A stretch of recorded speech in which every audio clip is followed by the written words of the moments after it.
Welcome, TEI family, to another episode of The Everyday Investor.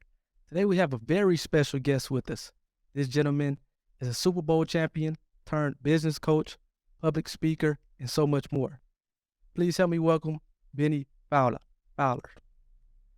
What's going on, Bennie? Hey, what's good, my man? How you doing? Appreciate you, man. Good to see you.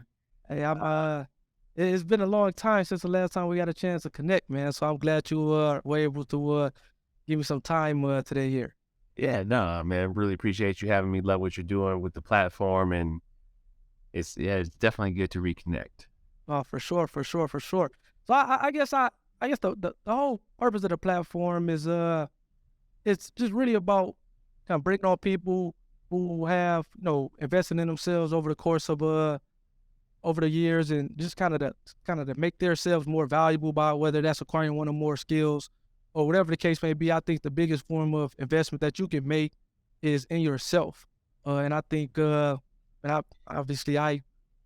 football to getting an engineering degree to the law degree, and then obviously the things that you have done on a sports front, but also kind of post playing days and just kind of being able to kind of really pivot and kind of reinvent yourself, if you will. I think it's important and just very impressive, obviously. And I thought just kind of having you on and kind of telling your story and some of the things that you were able to learn early on or as you were kind of making these pivots, I think the audience will be able to kind of glean things from it and be able to hopefully take some stuff and implement it in their lives and hopefully have half of the success that you were able to have up to this point in time. Or more. Yeah, right. Exactly. Or more Exactly. success. For sure. And again, the other thing is, like, for me, everybody's story is different. And obviously, if I'm giving somebody advice, 'cause I know a lot of people come and ask me uh, about, how I see different things, but I see it from my own perspective based on my experiences. And everybody has their own different experiences. So hopefully, again, the second part of this is the more people I get a chance to kind of bring on, hopefully the audience, at least one person in the audience can identify one of those people, just kind of based on maybe where they are in their lives. And again, that's important because again, everybody's not going to identify with me.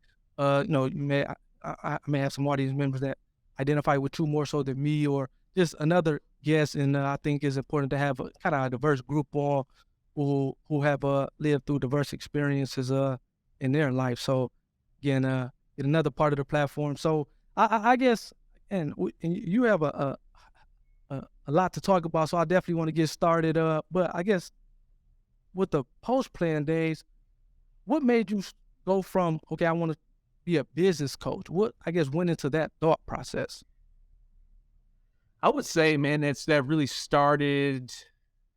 I would say it started during the pandemic, and yes, it's business coaching, but it's more leadership coaching. I think Yeah, when I really look back at it, and I back at the way that I grew up, I was very fortunate enough and very blessed to have like both parents in my life and yep, really set an example for me. So my dad worked at Ford, worked his way all the way up at Ford, then became the COO of Jaguar Land Rover, moved to London for 4 years and had that and turned that around.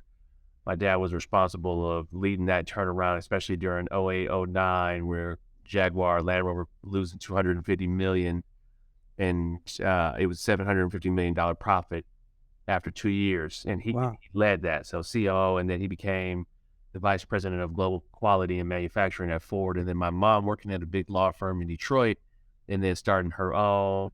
She went on to teach at a university that we don't like um, down the road, all but right, nonetheless, she taught there. She started her own practice and then became the superintendent of Detroit Public Schools. So you have all of this unique business experience that's going on in the households that I'm living in. yep, And you look at sports and then you can relate to this. Sports and business they go hand in hand in yep, terms of how are you showing up? How are you performing?